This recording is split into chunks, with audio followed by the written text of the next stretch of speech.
दोस्तों वीडियो में बात करेंगे कि संसदीय कार्य मंत्री किरण रिजिजू ने राहुल गांधी पर क्या बकवास की, जिसके बाद काम की बात करते हुए राहुल गांधी ने मोदी सरकार को टारगेट पर लिया है, डबल इंजन सरकार को आईना दिखाया है। दोस्तों किरण रिजिजू आए दिन दावा करते हैं कि मेरे दिमाग में कोई राहुल नहीं है, लेकिन फिर भी आए दिन राहुल गांधी को लेकर अगर बोल नहीं पाते तो कुछ ना कुछ एक्स यानी ट्विटर पर उगल देते हैं। इन बातों का कोई अर्थ नजर नहीं आता, मजाक बन जाता है, लेकिन ट्रोलिंग से भी लगता है कि मंत्री जी को कोई फर्क नहीं पड़ता। इसीलिए जनता दिल्ली के हालात को लेकर, संसद में जल भराव को लेकर, संसद में नदी वाले सीन को लेकर ट्रोल कर रही है कि कूदते तो अरुणाचल प्रदेश की नदी में हैं, लेकिन निकलते हैं दिल्ली की सड़क पर, जहां दिल्ली से लेकर गुरुग्राम में सड़कों के बुरे हाल हैं, बड़े बड़े गड्ढे हो रहे हैं। तो मीमबाज जो मंत्री जी का मजाक उड़ा रहे हैं, सड़क से निकलते हुए दिखा रहे हैं, कायदे से उनको जवाब देना चाहिए, लेकिन बात बात में राहुल गांधी को घसीटना है, पुराने मामलों को लेकर आना है और आईना देखने की बजाय बीजेपी क्या कर रही है, किस तरह दल बदल को बढ़ावा दे रहे, वो देखने की बजाय राहुल गांधी पर क्या आरोप लगाते हैं। राहुल गांधी और पवन खेड़ा को टारगेट करते हुए किरण रिजिजू क्या कहते हैं, क्योंकि पवन खेड़ा ने इनकी तैराकी का मजाक उड़ा दिया था। जब तैराकी करते हुए किरण रिजिजू ने राहुल गांधी पर कटाक्ष किया था तो उसी पर पवन खेड़ा ने मजाक किया, तो किरण रिजिजू बुरा मान जाते हैं और क्या कहते हैं। दो सीनियर कांग्रेस नेताओं ने मुझे बताया कि खुद राहुल गांधी ने पवन खेड़ा को हिमंता बिस्वा शर्मा और उनकी पत्नी पर असम चुनाव के आखिरी दौर में झूठे आरोप लगाने को बोला, और जब मामला उल्टा पड़ गया, बैकफायर कर गया, तो उसके बाद पवन खेड़ा को राज्यसभा की सीट प्राइज के तौर पर दी गई, वो डिजर्व नहीं करते हैं। तो किरण रिजिजू बार बार पवन खेड़ा के पीछे पड़ गए हैं। कभी कहते कि आप नए नए आए हैं, अब कहते कि राहुल गांधी ने इनाम के तौर पर दे दी क्योंकि झूठे आरोप लगाए थे। दोस्तों अगर पवन खेड़ा को सीट इनाम के तौर पर दी गई है तो कम से कम कांग्रेसमैन तो है पवन खेड़ा, लेकिन बीजेपी का क्या? जिन नेताओं को कोसते आए थे, टीएमसी के कितने सांसद हैं जो राज्यसभा में थे, जिन्होंने रिजाइन किया, उसके बाद बीजेपी ने उन्हें अपनी टिकट देकर राज्यसभा में भेज दिया, तो वो तो बीजेपी की विचारधारा के नहीं है, उनको किस बात का इनाम दिया गया? जिन चेहरों को आप कोसते आए थे, जिनकी राजनीति का विरोध करते आए थे, टीएमसी हो या कोई भी पार्टी हो, पार्टी नेताओं से ही बनती है। जिन नेताओं ने पीएम मोदी को पानी पी पी कर कोसा, लोकसभा में राज्यसभा में जिन्होंने धज्जियां उड़ाई पीएम मोदी की, आप उन्हें ही टिकट देकर वापस से राज्यसभा में लाते हैं, तो इसे किस बात का इनाम माना जाए? क्या बीजेपी इस पर जवाब दे सकती है? क्या संसदीय कार्य मंत्री इस पर जवाब दे सकते हैं? बीजेपी के कार्यकर्ता नेता दरी बिछाते रह जाते हैं और दूसरी पार्टियों से जो आयातित नेता होते हैं उन्हें प्रवक्ता बना दिया जाता है। आज बीजेपी के ज्यादातर प्रवक्ता कांग्रेस से आए हुए हैं, कांग्रेस से आयातित हैं। इसके अलावा राज्यसभा में, लोकसभा में कितने ऐसे चेहरे हैं जो पहले कांग्रेस में थे, अब बीजेपी में हैं।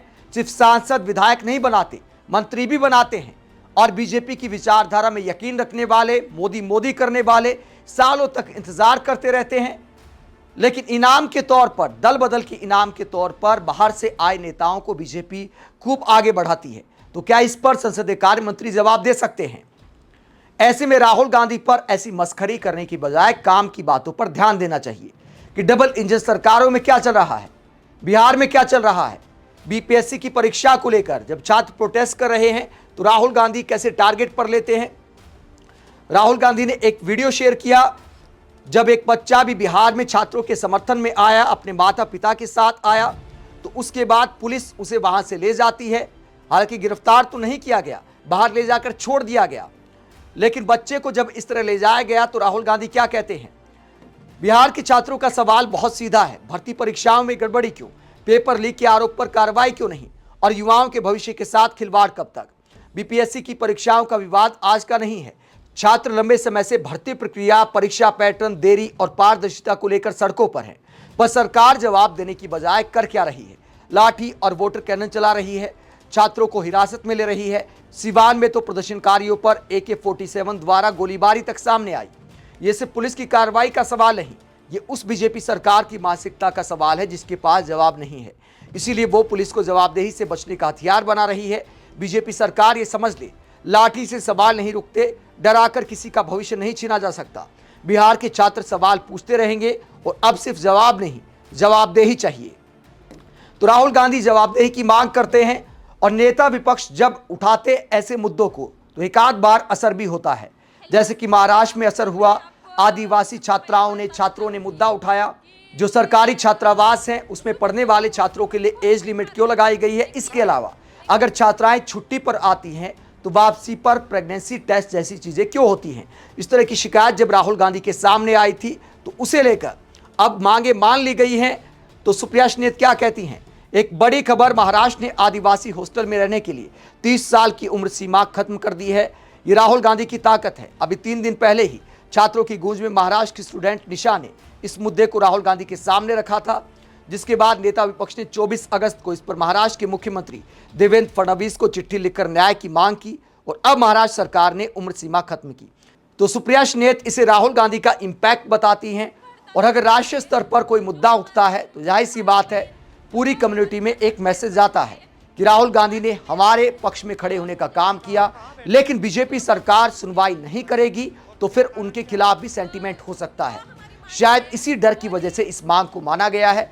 एक और मुद्दे पर भी राहुल गांधी ने महाराष्ट्र की सरकार को टारगेट पर लिया और क्या कहा। महाराष्ट्र के छात्रों ने एक लड़ाई जीत ली है। एमपीएससी की ड्रग इंस्पेक्टर परीक्षा और पूरी भर्ती प्रक्रिया रद्द हुई। ये सरकार की मेहरबानी नहीं, उन छात्रों की जीत है जो मार्च में ड्रग इंस्पेक्टर परीक्षा के पेपर लीक के बाद से डटे रहे। दबाव झेला, ताने सुने, महीनों इंतजार किया पर आवाज उठाना नहीं छोड़ा। आप सब पर गर्व है, पर याद रखिए एक परीक्षा रद्द होना जीत है, न्याय नहीं। जब तक लीक कराने वालों को सजा नहीं मिलती ये लड़ाई अधूरी है। आगे और लड़ाइयाँ हैं और हर एक में मैं आपके साथ हूँ। हमें इस पूरे सिस्टम को ठीक करना है ताकि हर बच्चे के लिए शिक्षा बेहतर हो और मेहनत का दाम हर किसी को मिले। तो राहुल गांधी लगातार छात्रों के मुद्दे को उठा रहे हैं और बीजेपी वंदे मातरम पर राजनीति कर रही है। राहुल गांधी उन छात्रों के साथ है जो सबसे ज्यादा वंदे मातरम गाते हैं। स्कूलों में, कॉलेजों में जब वहां से निकलते हैं तो नौकरी की उम्मीद में फॉर्म भरते हैं, लेकिन पहले तो नोटिफिकेशन आने के बाद परीक्षा की डेट नहीं आती, उसके बाद डेट आ जाए तो पेपर लीक हो जाता है, पेपर हो जाए तो रिजल्ट नहीं आता। एक लंबी प्रक्रिया का सामना करना पड़ता है। राहुल गांधी ने लगता है कि अब इस नब्ज को समझ लिया है कि छात्रों का मुद्दा एक बड़ा मुद्दा है, क्योंकि बेरोजगारी लगातार बढ़ती जा रही है। तो इस आक्रोश को आवाज देने की कोशिश करे राहुल गांधी। वही बीजेपी के नेता अब भी पुराने पैटर्न पर हैं कि राहुल गांधी का मजाक उड़ाकर काम चल जाएगा, कॉकरोच जनता पार्टी वालों का मजाक उड़ाकर काम चल जाएगा, वंदे मातरम जैसे मुद्दों पर विपक्षी नेताओं को घेर कर काम चल जाएगा, राष्ट्रवाद के नाम पर राजनीति करते रहेंगे, भले राष्ट्र के युवा सड़कों पर धक्के खाते रहें। आप इस पूरे मसले को लेकर क्या सोचते हैं, कमेंट बॉक्स में अपनी राय जरूर दें। साथ ही चैनल को सब्सक्राइब भी करें। नमस्कार।